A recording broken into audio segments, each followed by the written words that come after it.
Bonjour, bonsoir à toutes et à tous. Vous êtes sur la radio-télévision Fatrice. Bienvenue à votre première sortie du bulletin d'information pour cette journée.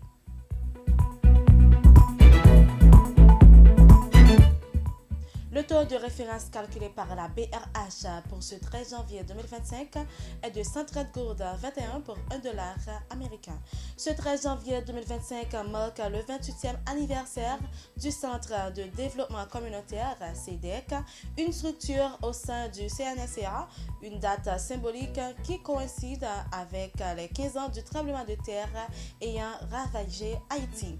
À la veille de cet anniversaire, le CDEC a organisé une cérémonie pour honorer plusieurs enfants participant au programme de l'Académie CEDEC en leur remettant des certificats témoignant de son engagement en faveur de l'éducation et du développement communautaire. M. Joseph Domingue Orgela, le président du CNSA et le coordonnateur général du CEDEC, a accusé les élites haïtiennes de compromettre l'avenir du pays depuis plusieurs décennies. M. Orgela a appelé à une transition finale fondée sur l'application de l'accord du 3 avril visant à garantir la réalisation des 3 grands chantiers nationaux.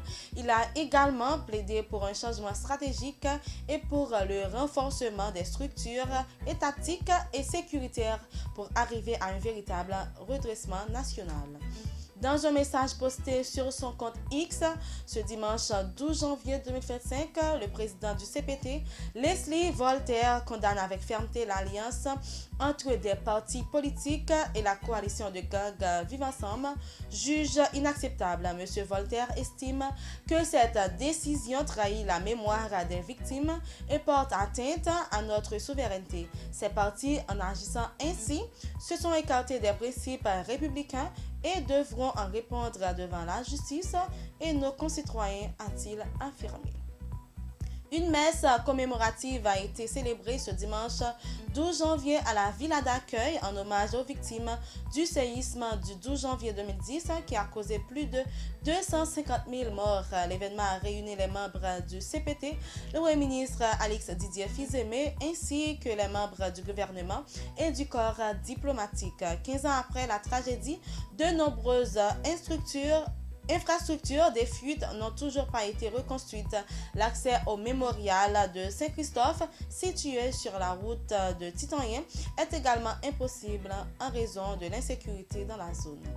L'ex-député de Petite-Rivière de l'Artibonite, Profane Victor, a été arrêté ce dimanche 12 janvier par la DCPJ.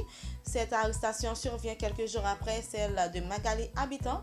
Selon Passion Info Plus, le porte-parole adjoint de la PNH, Lionel Lazare, a affirmé qu'une interpellation a eu lieu dans l'une de ses maisons à Pétionville.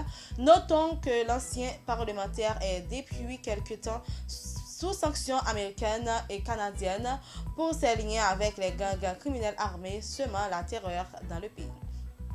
Monsieur Wilfried Xavier a été officiellement installé le vendredi 10 janvier 2025 comme nouveau directeur régional de l'Office national d'assurance vieillesse ONA à Ouanamètre.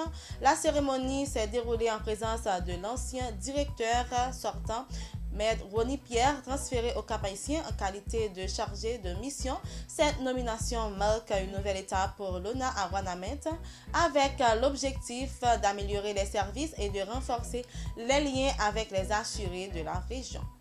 Arrêté aux États-Unis en décembre 2024 pour trafic d'armes, le policier haïtien Jean-Robert Casimir a reconnu avoir illégalement transporté des armes vers Haïti.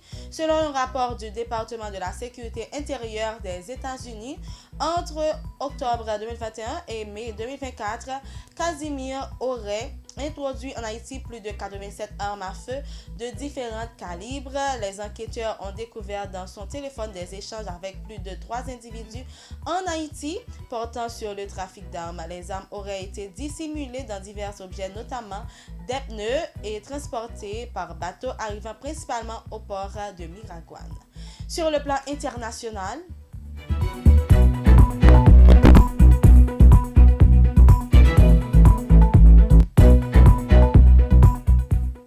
grand favori du second tour de la présidentielle en Croatie, Zoran Milanovic a remporté une victoire écrasante dimanche 12 janvier 2025 avec plus de 74% des voix, selon des résultats officiels portant sur plus de 90% des bulletins dépouillés.